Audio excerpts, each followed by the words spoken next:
I'm joined by Susan Thomas, who is the CEO and founder of Tenfold Communications. Susan, great to see you. Thank you so much for making time to catch up with me.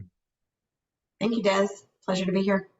You have some exciting news to share, and I'm not going to take anything away from this.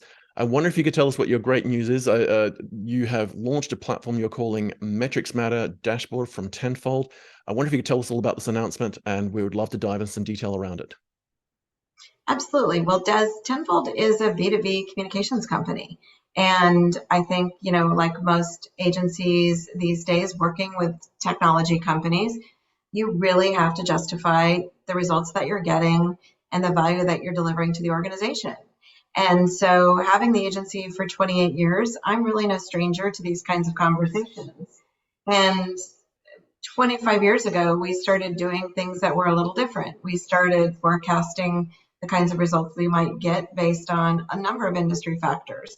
So we were very quite data driven from the beginning. And over time, we've developed this concept. And finally, we've now come to a point in our 4.0 version that I feel that is very palatable to say this is a place where people can not only see results that they're getting, but also the impact of those results, which they can then make data-driven decisions on. And it's Right. very exciting. Fantastic. Yeah. And you mentioned a phrase there that all of us, particularly in the enterprise space, have come to assume now that we refer to as data-driven decision making. And we're no stranger to that in any form of communications, particularly PR and marketing. A couple of key points there. So you've been doing this for a significant amount of time internally for your own purposes as a tool. From what I understand, and we were talking earlier about this, you're now seeing that need become exacerbated, and I'm sure more so over the last 3 years than ever, now that your own customers have this desire to be able to aggregate data, as it were, and then perform some analysis on it, and then develop some reporting. And then you're looking at making it available to the market at large. But maybe just walk us through that journey of the development of the tool internally and how you got to kind of where you are now. Well, I've had this vision for about 8 years, and I started with, we're on our fourth development firm to create this application. And it's not as easy as you might think because it does require a lot of integration. It requires a lot of thinking about what executives need to see, what specifically the CMO might need to report to the board, and giving that enough flexibility so that it can be customized for anyone that needs the tool, the solution here.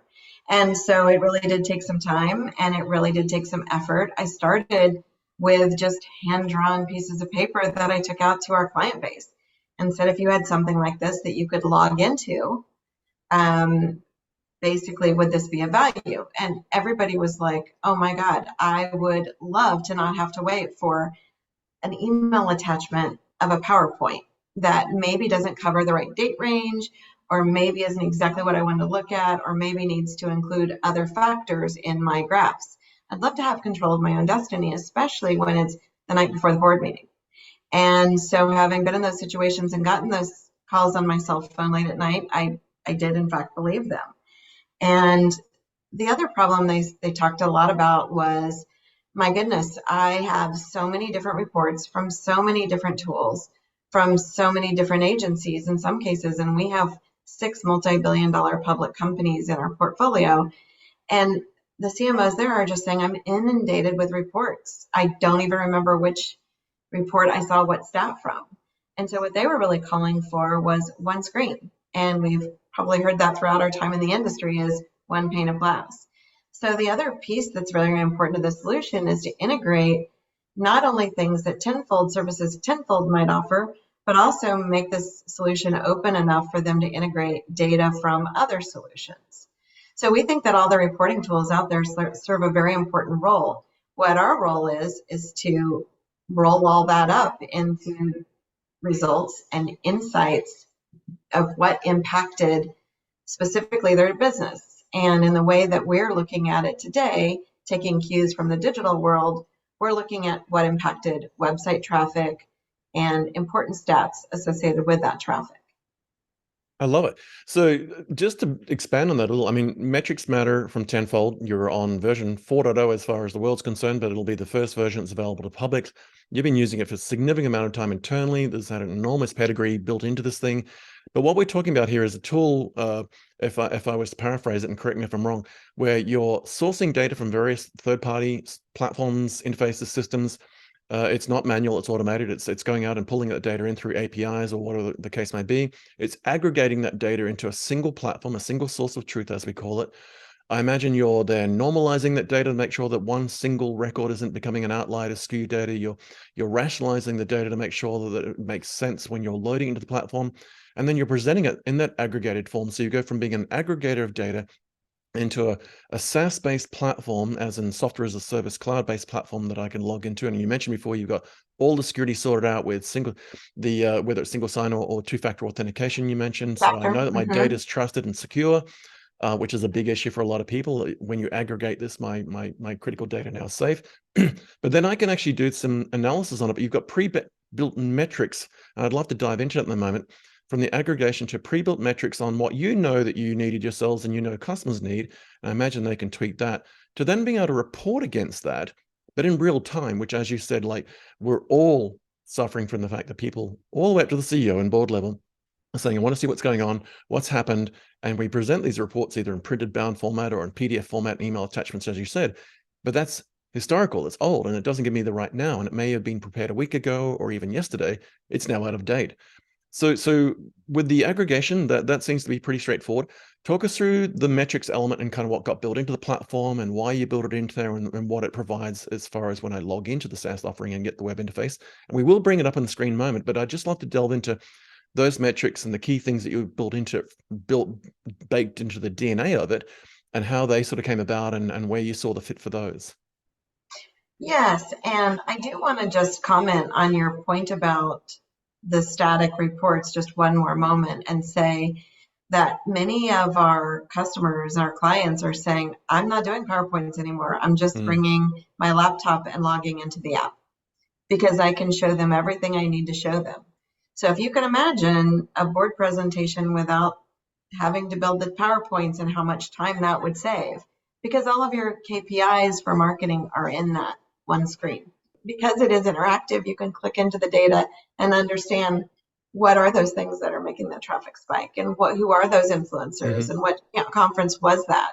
So those are really, really important elements that are just better than a PowerPoint. And certainly no CMO is going to walk flat-footed into a board meeting anymore. I love that. That So, aligns. That's the sales so pitch right there, right? So the key metrics, just touch on, I mean, there's a lot of yeah, them, but just highlight some of the key ones, because I know you've got yeah, EDMs as an email messaging, you've got web traffic, you've got digital and social platforms, you've got paid marketing and advertising, you've got third-party publications and so forth. Walk us through yes. some of the, I guess, the top three to And five big also metrics. your organic of all of those. So those Right. are speaking opportunities, Yeah. those are awards, those are media outreach and articles. The sad little truth of all this is that the industry, the publications began taking away link backs. And Right. so a lot of CMOs lost sight of which publications were most important to their readers. In the past, they could look at the referral sources and look who was the strongest and understand where their buyers were. But that was taken away over the last 5 years. Sure. Some still do, but many don't. And we've restored that essentially by giving them insights into which stories that they appeared in drove their traffic. And so it's an amazing gift for a lot of the CMOs. And the thing I really liked about the demo you gave me earlier was that now that you're aggregating the data, normalizing it, making it make sense, and I can trust it, and it's safe and secure, and you're doing a lot of the homework for me with some of the metrics you already know I'm going to ask about. When I do have questions, as you said, whether it's in the boardroom or whether I'm just sitting there with a cup of coffee trying to figure it out myself, is that I can actually drill down in real time, and I can get down to the individual, potentially click level, and figure out what drove that click, or what drove those clicks, or why did it go crazy on Tuesday, or what happened 11:45 a.m. on Tuesday that drove this. Was it in a publication? Did it get picked up in a blog? Was it in a tweet? And then I can make sense of that when I correlate it against the trends of the last 24 hours and 7 days and Yeah. week and maybe 3 months and whatever, and say, okay, is this a one-off that I did because of this thing, or is it a mention by an influencer?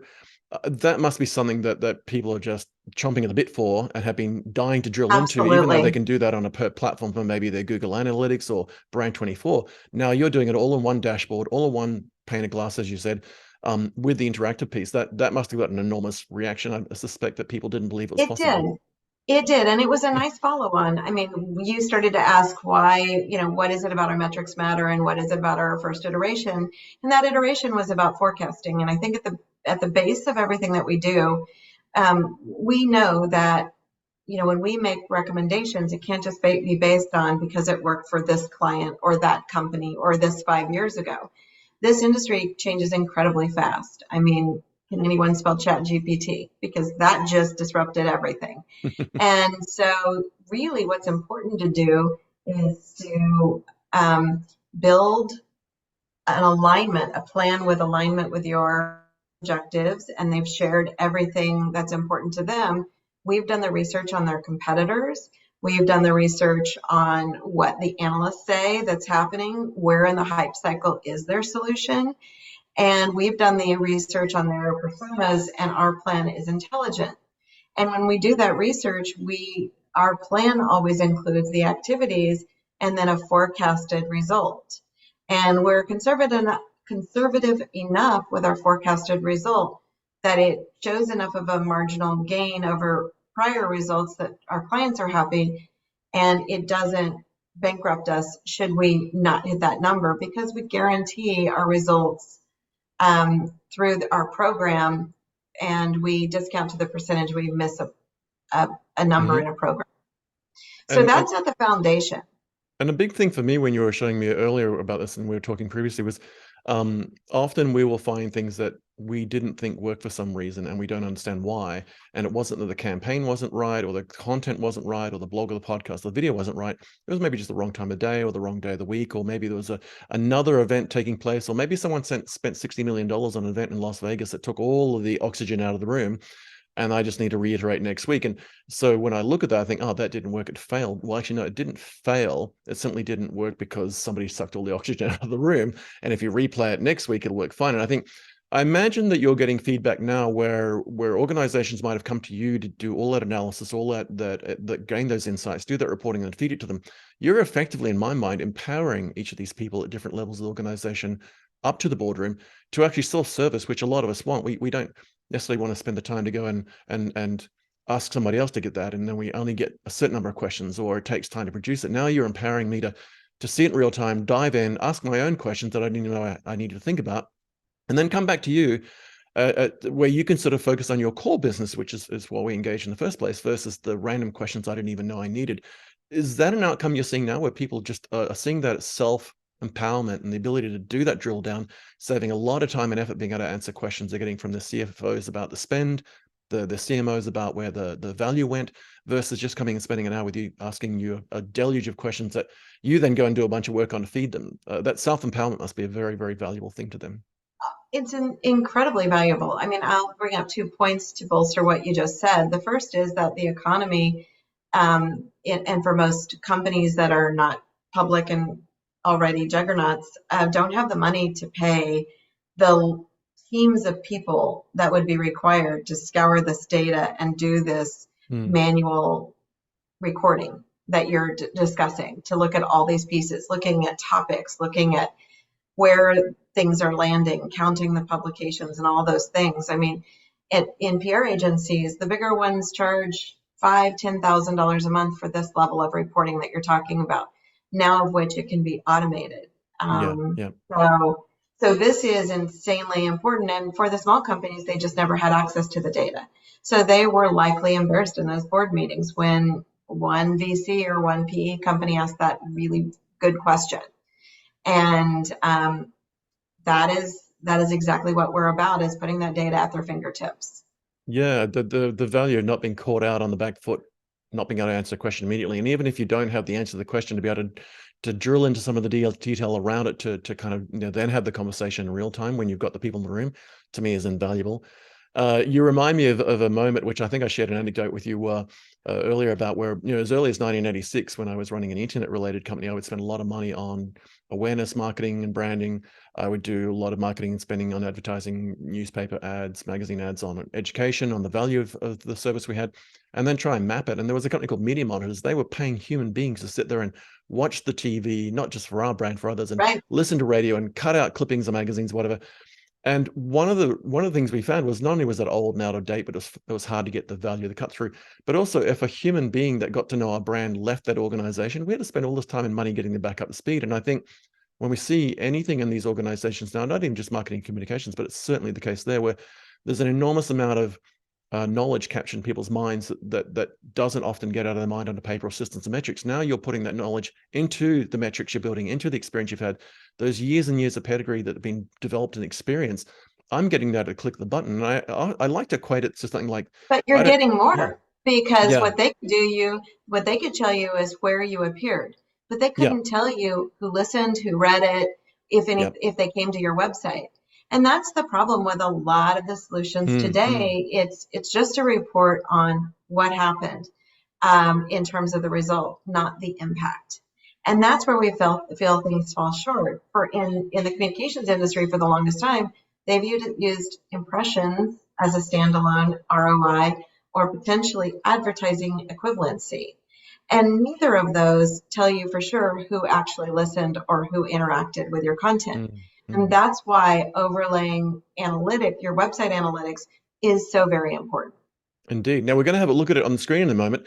But the thing you just mentioned there also reminded me of the fact that the reason that people go to SaaS-based offerings like Google for email is they don't know how to build an email server. They don't have a mail administrator. They just want to buy a service, as I do with my accounting platform and a number of other things, whether it's the CRM or whatever. Now I see you being able to bring all of those years of experience into a platform where people can buy it at the cost of a click to get online, without having to have a full-time resource to do that. So now you've kind of democratized this capability into organizations that don't have big marketing departments, don't have a full-time resource, and don't necessarily want to spend the money to go and get someone externally just to come in on demand. They want to do it real time. I mean, I've got a million questions in this, which will come into another conversation, but why don't we get you to do a quick screen share and walk through the key elements? And as we do, we'll pause and I'll sort of query a couple of things that you bring up. So I'll get you to do a screen share now, if that's okay. And let's walk through. So we'll assume we've logged in and we'll assume it's all secure. And we're logged in, we've got the main dashboard. Walk us through from the top to the bottom and what we're seeing and what it all means. Absolutely. So we've mocked up a company where the data doesn't all necessarily match to one company. In fact, it certainly doesn't. And some of the data has just been changed, period. And so we've called it AB Co.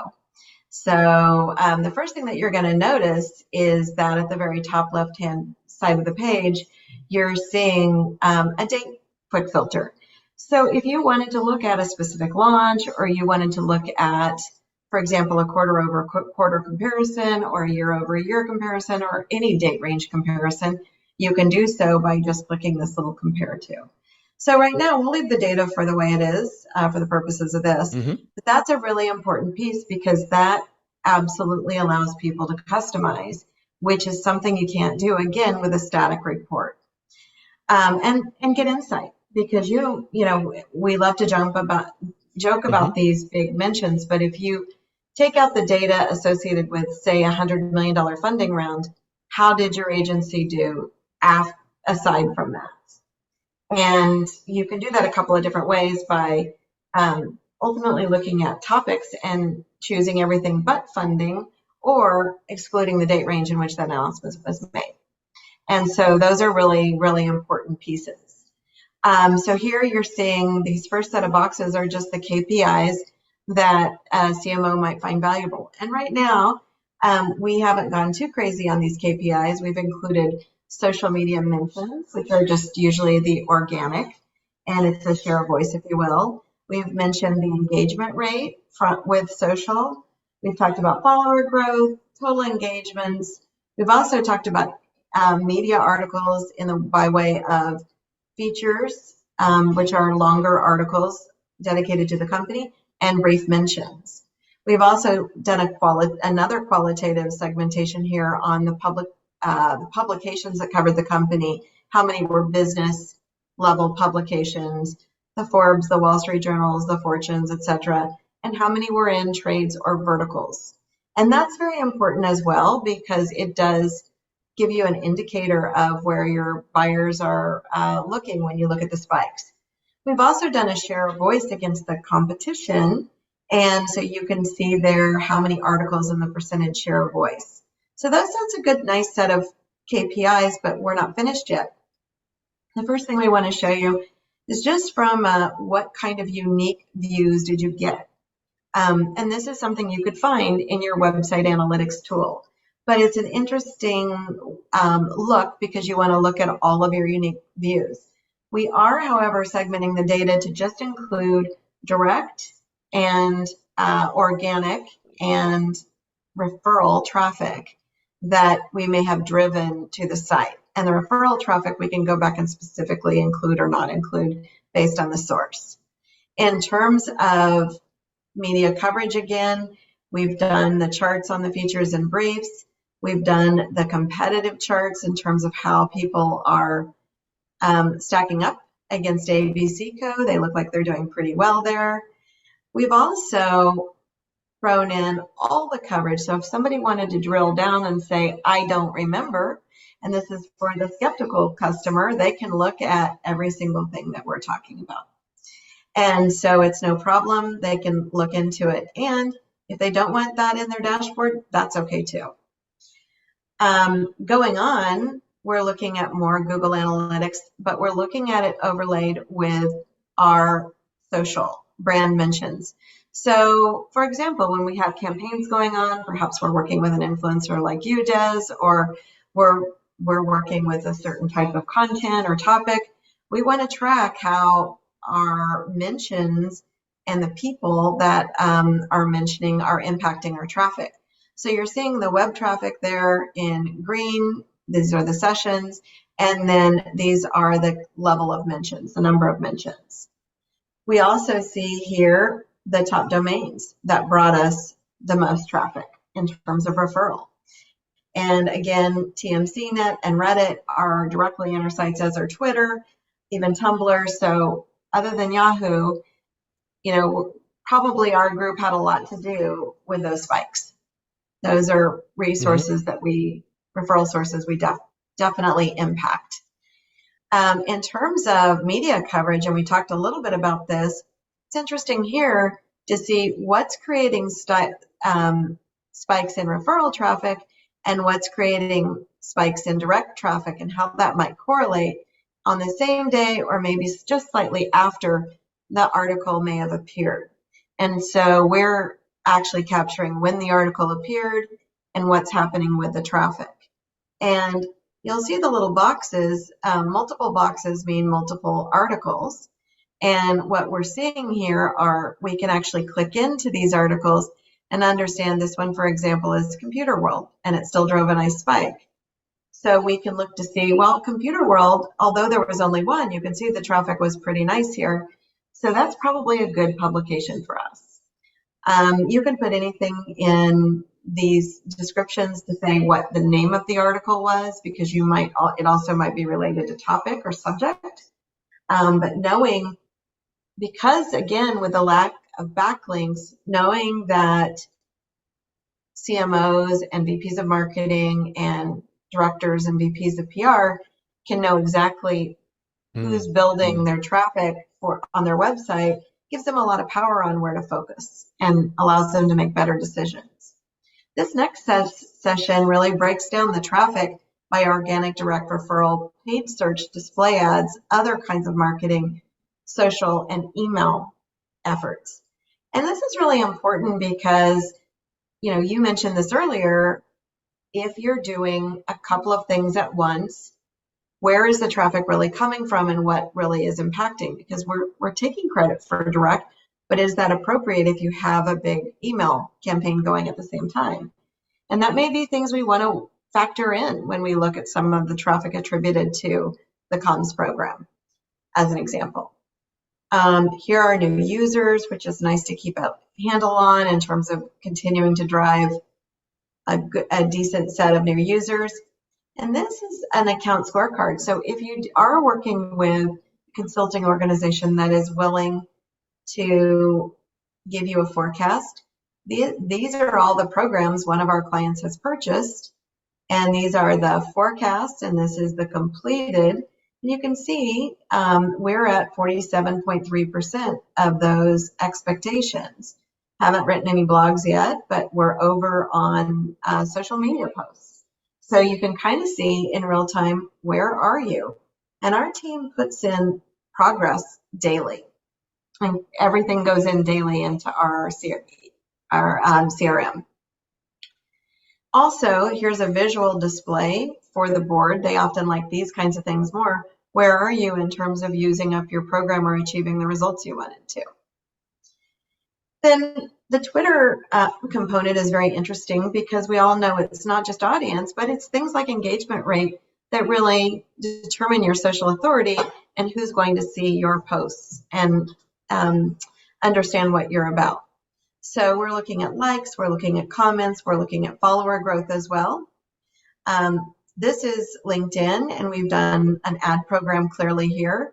We've got a total spend of £84,000. The cost per click was 5.4, £5.41, and the engagement is around 1%, which again in B2B deep tech for a data center, for example, is a decent number. So you're looking at all these across both in graphic format as well as in plain English. You might want to have other things like CPC or something that's not here. No, I'm sorry, cost per customer, which is not here. And it's something that you may want to look and add. We also work with HubSpot, and we perform email campaigns and things like that. And that's all tracked by HubSpot. And we're bringing in their data here. And it's important to know things like how many people are opening this email, how long are they spending on it, what's the click-through rate, what's the open rate, and how many form fills did we bring. These are the kinds of campaigns we would hand over the form fills to the SDRs, and they would start building lead opportunities, SQLs for the sales team. If you wanted to drill down into which emails were working the best, there are some convenient statistics on all these particular measurements. So what's really important for you to understand is this dashboard is completely customized right down to the KPIs that you see. And it's totally what you want to see. What's also important to understand is that because this dashboard was driven through API and pulling data, we can create dashboards for any of your tools that you may be using in your marketing stack. Anything can be reported on, which is why I said this becomes your board presentation. So very flexible, very real time, and impact related for things that typically you don't see impact. I love it. Thanks so much for giving us the demo and the screen share. I really appreciate it. I'm sure there's a million questions that come out of that, and I know you're going to get a deluge of people who want the very same thing in a bit more detail. There's a lot to be unbundled there. You've talked about a number of the key sections where you've aggregated the data, you've then done the analysis for it, you put it together, you've looked at the email element, you looked at web traffic element, you looked at some of the paid content, the organic stuff where they're working with an influencer or a key opinion leader. I love the fact that you've pulled it all together and aggregated it. You've stored it securely in a space where you are protecting it with two-factor authentication. This for me does a range of things. Firstly, it looks like it's going to save me a lot of time and effort and increase my productivity because I don't have to do all that stuff manually. I don't have to go and collect it. Secondly, I think, and I'd love to get your response to that, was I don't have to worry about these files being sitting around in email attachments, or like, if I'm pulling together from third-party tools into a spreadsheet and then attaching it as an email or aggregating to a PowerPoint, that can't leak. I can't get lost. It can't get stolen. Can't be used as ransomware. It's all securely in your platform. So you've saved me a lot of time and effort by automating a process. You've got metrics behind, which is amazing. I'm sure you're getting a great response to that. But also, I can sleep better at night knowing that my email attachments aren't going to end up in places that I didn't intend them to. You must be seeing a great response from your existing customers you've made it available to, just in that productivity piece alone. Absolutely. We really are, but there's still more that we'd like to do. And so just as soon as I finish this, after this 8-year thoughtful process and, working with customers along the way, I'm already ready to go to version 5 because honestly, first of all, we understand the user interface could really use an upgrade, and so we'll be working on that. And despite the fact that we're trying to be on brand with our clients so that when they log in, it looks like very familiar, we need to do a better job with that. We also need to integrate more tools. So there's always more data sources. We focused on most of the reporting tools that we've integrated at this point have open APIs, which is quite handy. But there's also other kinds of analytics that we want to look at. For example, we want to look at topical callouts. Content is such an important piece of a marketer's strategy right now that we want to tell them which topics across the board are resonating in all of their channels. We want to be able to also look at things like time on page for content efficacy. We want to look at page pathways and how effective they are. Are we guessing what our personas actually want well? And that's the question. Are we taking them on the right journeys? And are those resulting in the type of MQLs that our CMOs are expecting to see? Yeah, no, it's amazing. So, I could spend another whole hour chatting with you, but I have taken a lot of your time up. So just really briefly, so where to from here? You've talked about a number of new features you might be building in. I imagine you're going to be getting feedback from others that you'll integrate into that. From current features, are you taking requests for additional features if a third party comes in? I imagine there's a challenge between investment in for the platform for one customer, but most of your customers are probably facing similar challenges. Is there such a thing as a wish list if we put forward saying, can we have this in the version 5 or 6? We are absolutely taking wish lists. As with any good product marketing organization, understanding customer need and want is super, super important. And there are tens of thousands of tools out there. We can't even begin to know them all. But we are very interested in what people care about. And we'd like to make this tool as robust as possible and make this really serve the needs of the marketers. So yes, third-party wish lists are definitely the case. We've rolled this out to our own client base right now, but we have received inquiries to buy this separately. And I expect that from me in the future too. Indeed. No, I think that's a huge opportunity for you there. Obviously, you want to benefit your existing customer base and you want to grow your customer base, but I can see this being just like many SaaS offerings that start out as an internal tool and go to the public. It will grow a life of its own. It reminds me when you talk about version 4 being available to the public, it reminds me of that journey that the iPhone went through to where people forget that you couldn't buy the iPhone 1 or 2, and you couldn't even buy the 3. It was a 3S. It was like on the 5th or 6th iteration of the iPhone before it actually got made available to the public. And even then, it originally started out as the Apple Newton, which was a big clunky thing that used to send faxes.